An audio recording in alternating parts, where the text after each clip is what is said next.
All right, greetings, David.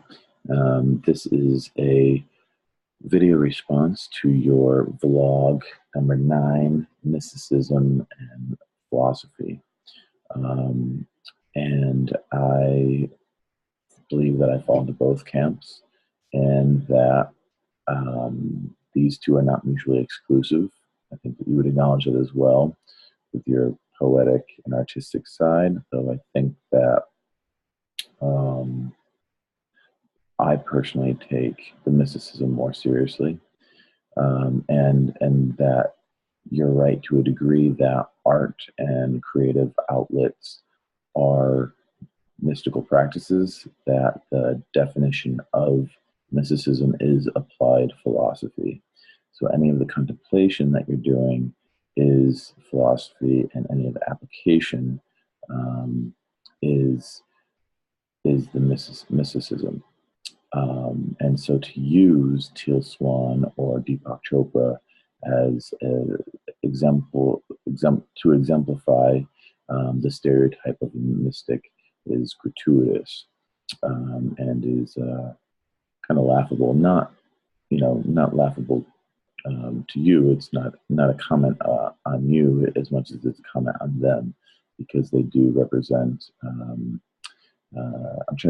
I was trying to think of a good example in philosophy, but it'd be much easier for me to use an example in pop music. It'd be like using, I don't even know who's popular anymore, but let's say one of the cheesy rappers, Little Yachty or something like that, and saying that he is hip hop when you have artists like Mos Def and KRS-One, who I know you're a big fan of, or any of the other greats out there.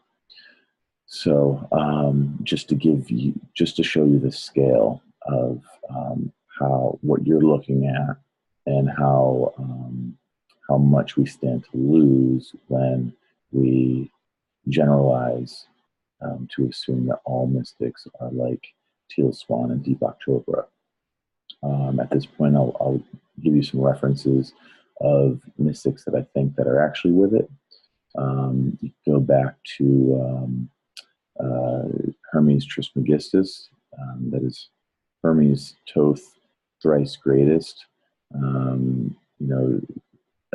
He was Egyptian, Greek philosopher, mystic, that could have actually been a group of people, much like William Shakespeare could have been a group of people. Then you could go with Jalaluddin Rumi, a Sufi mystic, Sufism being a mystical tradition of Islam.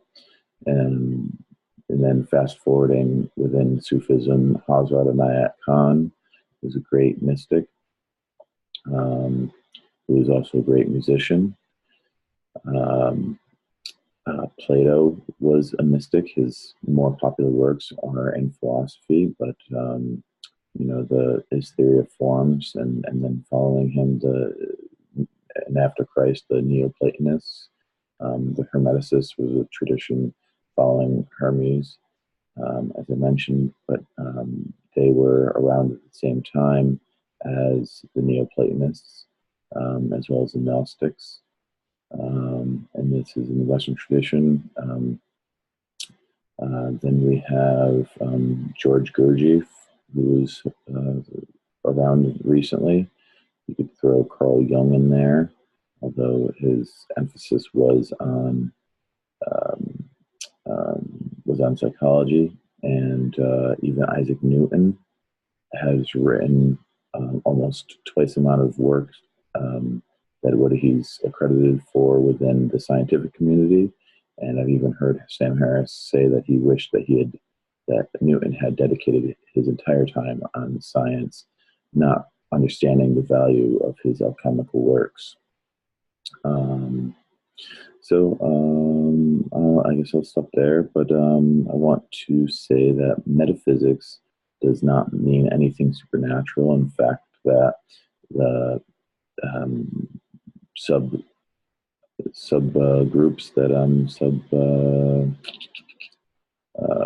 subculture, I guess, groups that I'm in, um, don't believe anything is supernatural. Nothing is outside of nature, and that. Um, but I believe that there are underdeveloped skills and senses that through the development of these skills, we are able to perceive outside of the ordinary perception of our sense information. Similar to somebody with 20/20 vision talking with somebody with poor vision, the person with poor vision would be able to um, uh, make out some details, um, or maybe some general shapes and colors, but they wouldn't be able to make out the details. And this is why there are those who say God is in the details.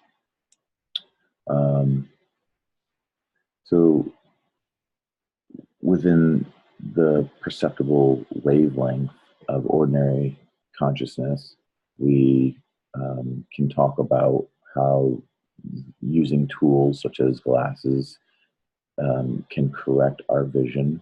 And in mysticism, we can say that something like learning to meditate or taking LSD, which are examples that you used in your video, can develop the skill to perceive outside of that wavelength. Now we can use fMRIs and EKG machines to map and light up your brain, or rather display where your brain is lighting up when we are stimulated and by a particular phenomena, but it doesn't tell you where the phenomena originates.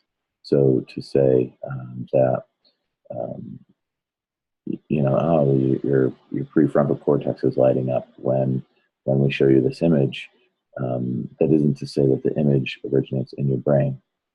So when Sam Harris says that a mystic, a yogi or something, that knows nothing about physics and all of his out-of-body experiences, feeling the oneness with the one undifferentiated consciousness before the Big Bang, there's nothing about that experience that tells him about the physics of it, of consciousness. And I don't think that that's the point. It's science, neuroscience can't even tell us the origin of consciousness. I know that you are privy to the idea or partial to the idea that consciousness is emergent. I'm not convinced, but I think that it's not as important what it is or where it exists, but how we use it. And so when somebody claims to have had a mystical revelation, what I look for is, how does this help? Does this help the individual? Does this help the community and human race and the environment? And what is the content and the impact of this information? And from my personal experiences, of revelation that I could accept come from my subconscious. But I certainly know the difference. As somebody who's been trained in philosophy, I took 8 years of philosophy courses, as well as psychology and physical anthropology and et cetera, et cetera. That these experiences are not my rational brain working. I know the difference between me directing my thoughts at something and this information passing through me, and the best that I can do is to get out of the way. And by meditating or by using even minute amounts of marijuana, I experience the channel that the information is moving through opening.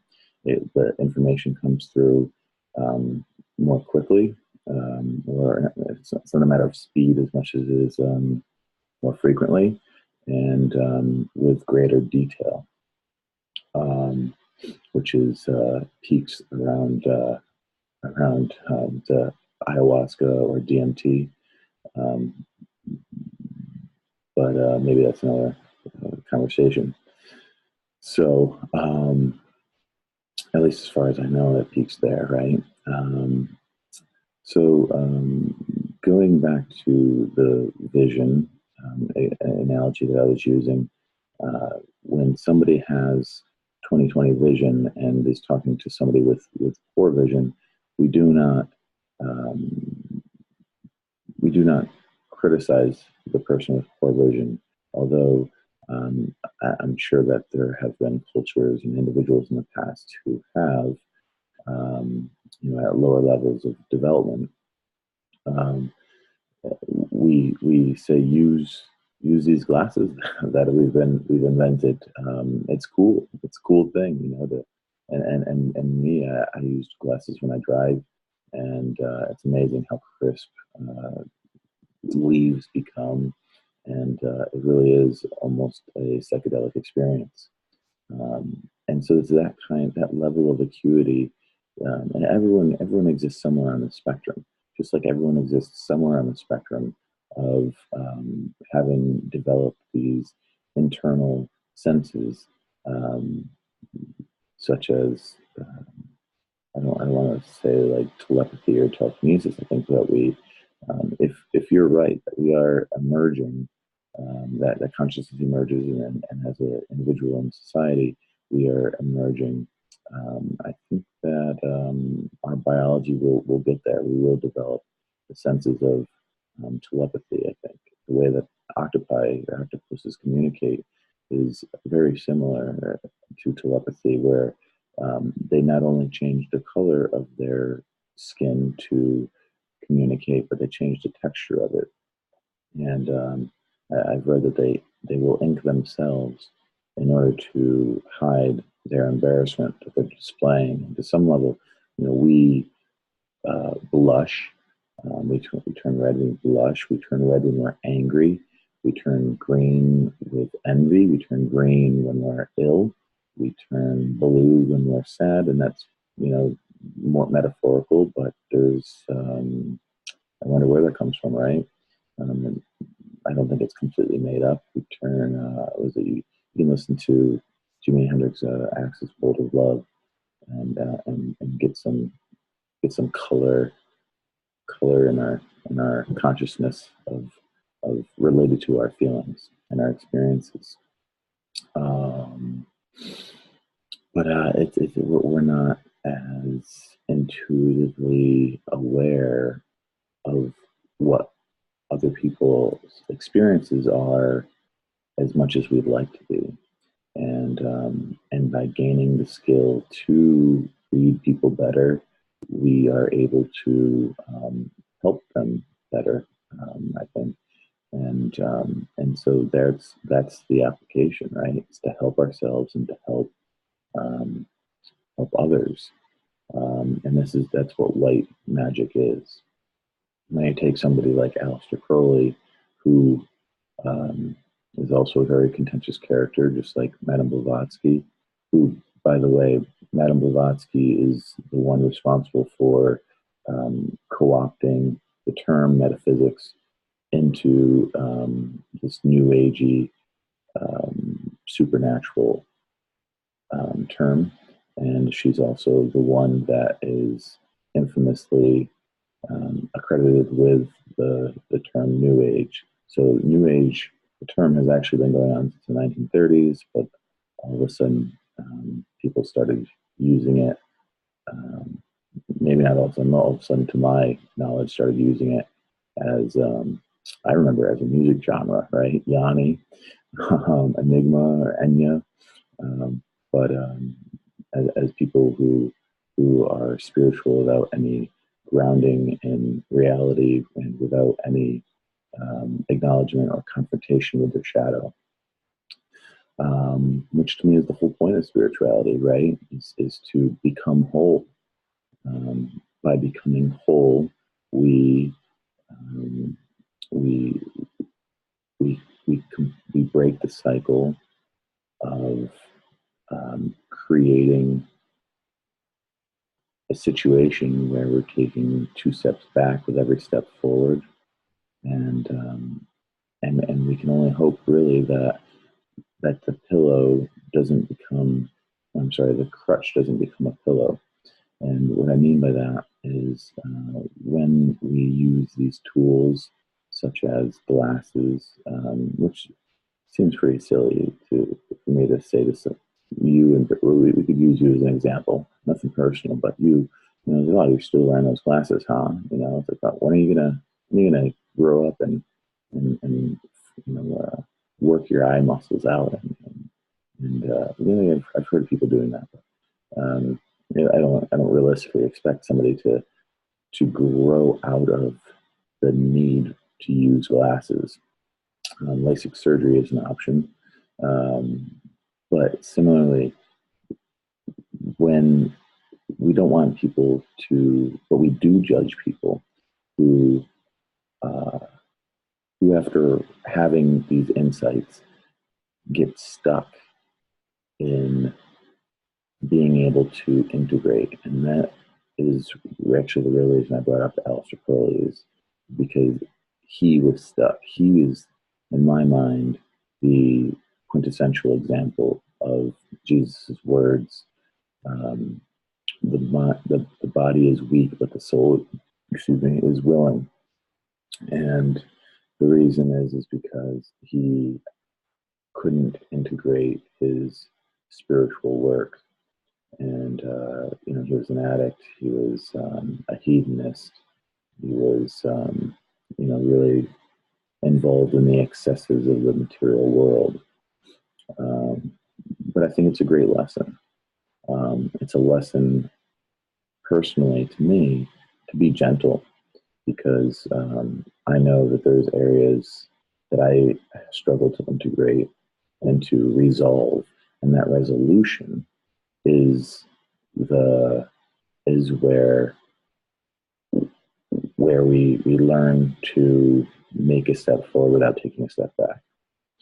Um, and so, you know, we're not there yet, and I don't think anyone is. And what I find, it's interesting, because in the New Agey spirituality and mysticism that I imagine that you're aware of, and considering when you make these kinds of videos, is the people who don't want to do the work, the people who believe that as they develop or become more enlightened or aware, that things get easier for them.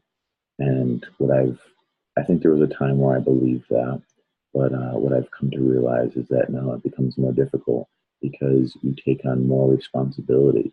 You are now responsible for things because you're aware of the consequences that you weren't necessarily responsible for when you were oblivious to the consequences of your actions, of your words. And that's tough, but it's worth it. I mean, freedom cannot exist without responsibility. And in America, we have the Statue of Liberty in New York, but we do not have a Statue of Responsibility. I would propose it to be constructed in California, just so that we have a sort of balance. And now I'll get into a little bit of mysticism of my own. So this concept of balance, everyone talks about everything in moderation. Well, uh, moderation is good for things that exist in a densified material world. And what I mean by densified is like the atomic structure of the form is considered material and or matter. You know, matter is stratified from all the way from subtlety to density on the spectrum. So there are, in the material world, pain and pleasure, and in the if you picture those on x-axis, and then there's a cross section y-axis, with happiness and suffering at the other end. We imagine that, we like to imagine, the ego imagines that if you are to pursue the excess of pleasure, you receive happiness. And if you experience a lot of pain, that you suffer. And this is more true than the pleasure side, but it is not necessarily true. You can suffer by losing trust in a friend, where you don't necessarily feel pain. And I think that actually people who self-harm are not capable of making that distinction, and so there's a bit of confusion with that suffering, and so they take it out on their body, which that's quite a popular thing to talk about. Maybe I shouldn't have said that, but that's how I feel. I don't want to offend anyone. And so moving on.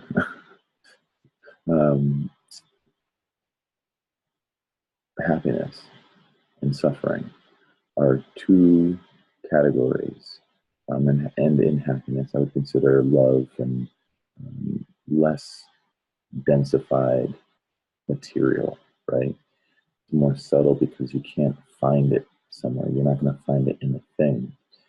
And these are qualities that you do not wish to have in moderation. There's two ways to achieve moderation. There is, you can be nominal, which is close to the center point in between pleasure and pain, or you can have equal opposites, and you can have this in the extreme.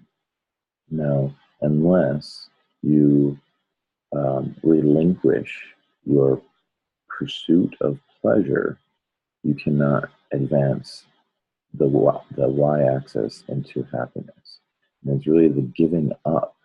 It's the work of giving up doing what we want for what is right, what is good, what is true, that transcends us into the y-axis of happiness.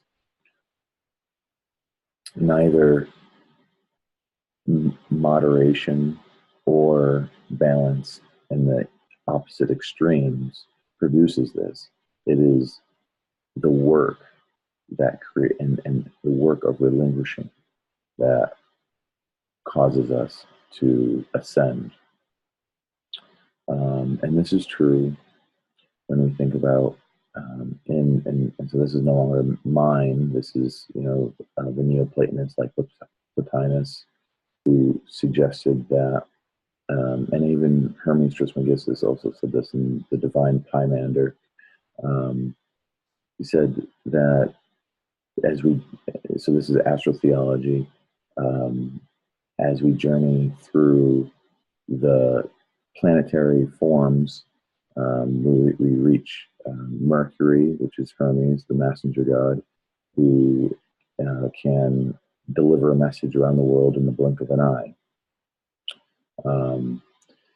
This is our rationality, or imagination, right, which can go anywhere in the world in the blink of an eye. We can think about, you name it, right? Some sports car, and then the next thought we're thinking about how octopi communicate, right? You can just go from wherever to wherever without any effort. It's just it's not that there isn't any effort. It's just that the effort doesn't effort to actually do anything with it isn't required. It's kind of just like flirting. And so we acquire the skill through the descension, through the planetary form. And I'll just go through Hermes. If you want to hear more, I can give you more, but I can go through all the planetary forms. But right now, for the sake of argument, I'm just going to go through Hermes. So as we descend through the forms, we acquire the skill of rationality and imagination toward individuation.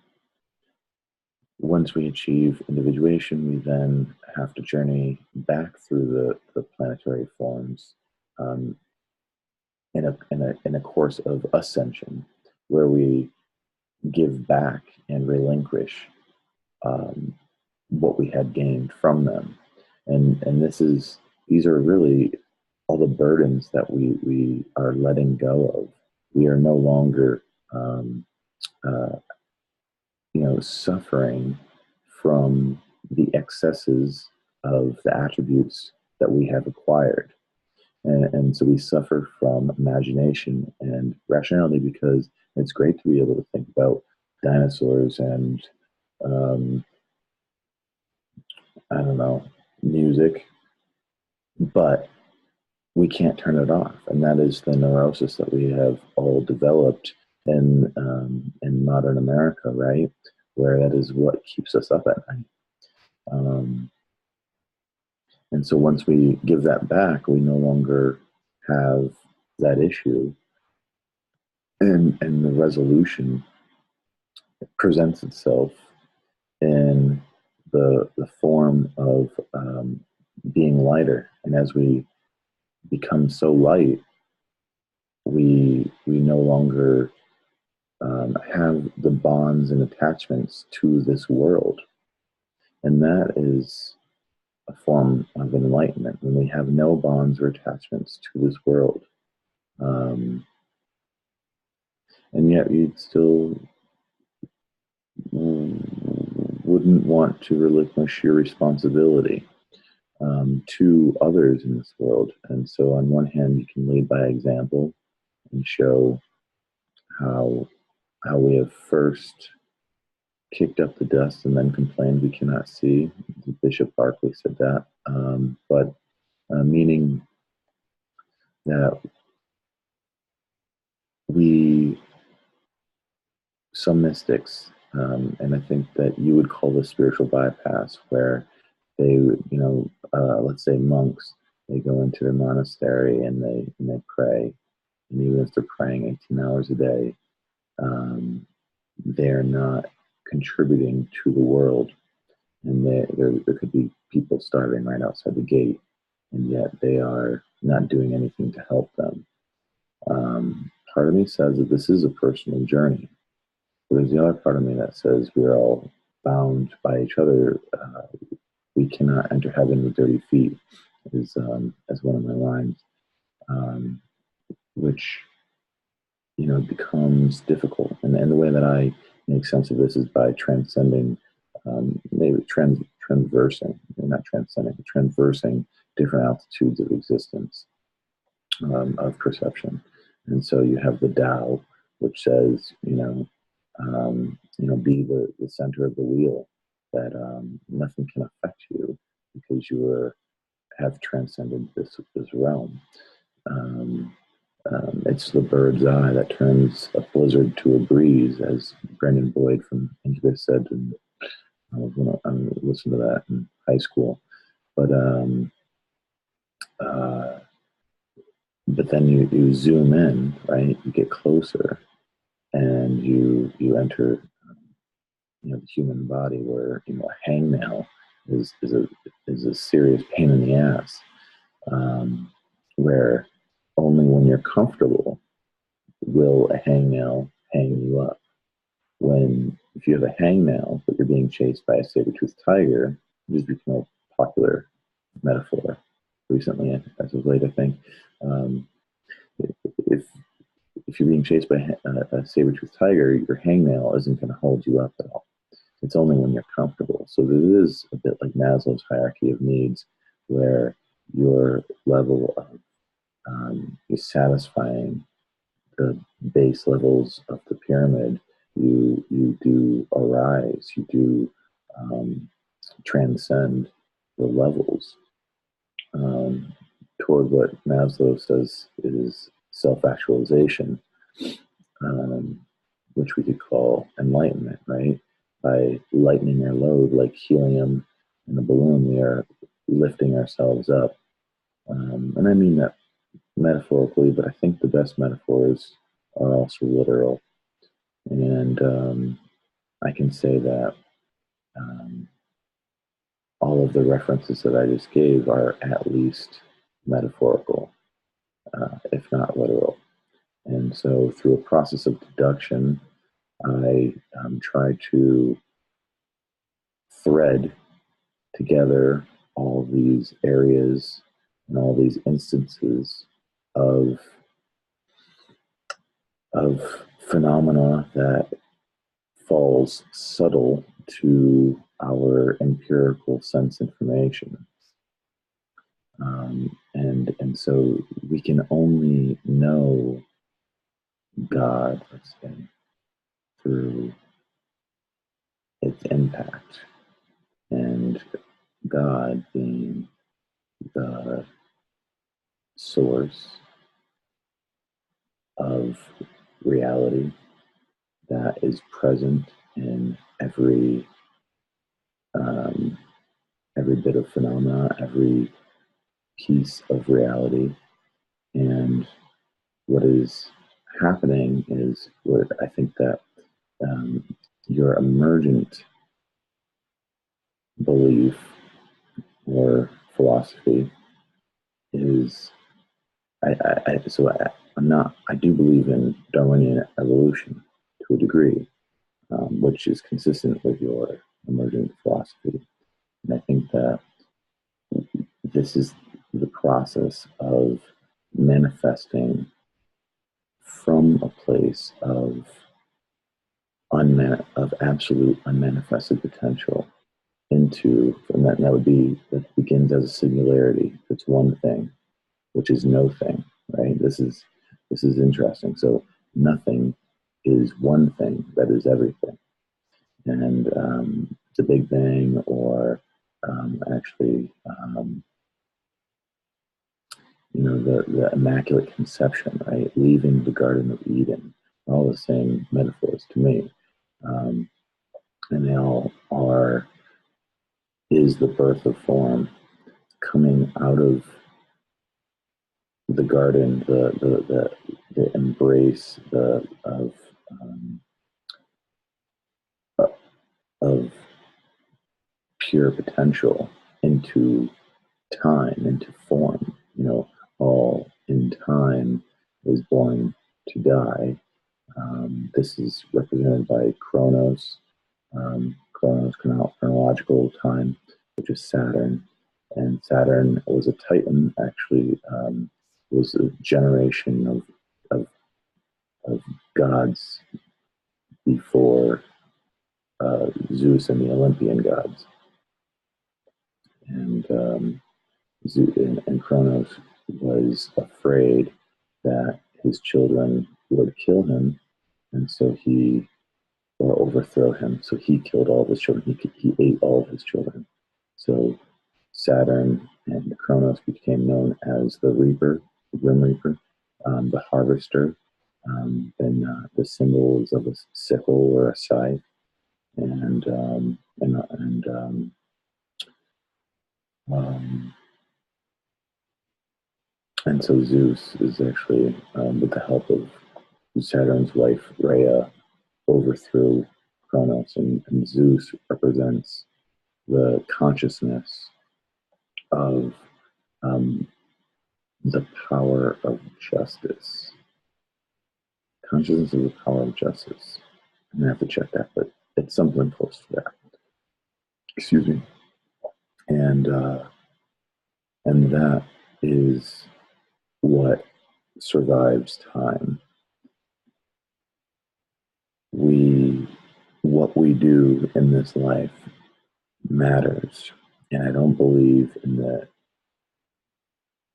And I do believe that our we are in every action we are scribing on the tablets of reality the story of not just humans but of existence, and ultimately it all has to be done. We have to make unmanifested reality into manifested reality. So from the singularity to the singularity of absolute manifested reality. Again, I'll start it over. So from absolute unmanifested potential through the form and time of existence, which is what we're wrapped up in now, into the singularity of absolute manifested reality. And only then, like the prodigal son, like Dante, coming back, like all the stories of coming home, right? Of Ram Dass, we were all walking each other home, of the heroes, Odysseus and Sinbad and Samson and um, Aeneas and on and on and on. They're all about coming home. And this is, I think, the trajectory that we are arriving to. And those of us who can see through the sickness and relinquish, again, our excesses, our attributes that have slipped into excesses and have become neurotic. And so these are our obsessions, right? We acquire a skill. So at some point, we're deficient. We are insecure. And then we acquire the skill and secure it. And then we realize there's more of it around, right? There's more resources around. And so then once we get a taste for it, we like it, we slip into excess. This happens with most Americans in every meal. And I'm guilty more times than not. And so just getting personal threw me off there.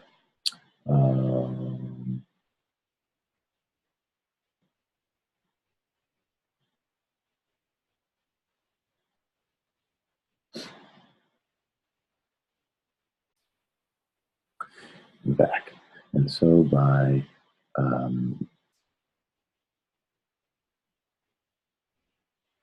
relinquishing our excesses, even just to moderation of the material world, because ultimately we have to survive this. We discover a third kind of moderation, and it's not really moderation. It just appears to be moderate in the same way that on the political spectrum, somebody who's extreme left will view somebody moderate as right, and somebody on the right will view somebody as moderate as left. It's just a relative position to the observer. We it's really just doing the work that I was talking about before of facing pain. So on the x-axis, if we're in pleasure, our egos are not of the flesh, and yet their business is with the flesh.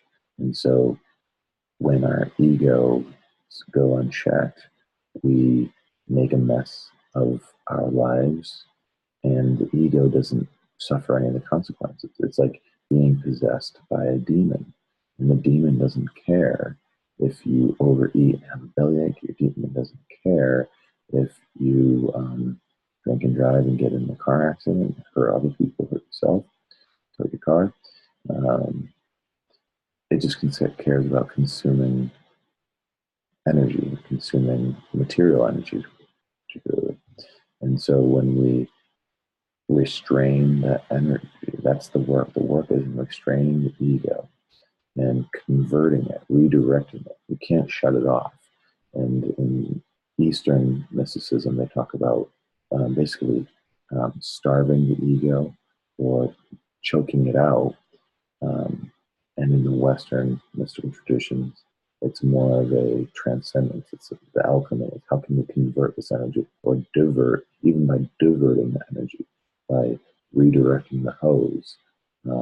We are towards the fire, right? We can evolve and transcend. And this is long enough, and I think that if you're still watching, I've given you enough to chew on for a little while. So I wish I was skilled as you in editing so I could cut out some of my ums and uhs and staring off into space. But I really appreciate what you're doing, and this is why I'm making this video for you. Should have at the beginning of the video, I might have in some degree, but keep doing it, man. You're doing a great job. So I just want to say that. Thank you. Peace.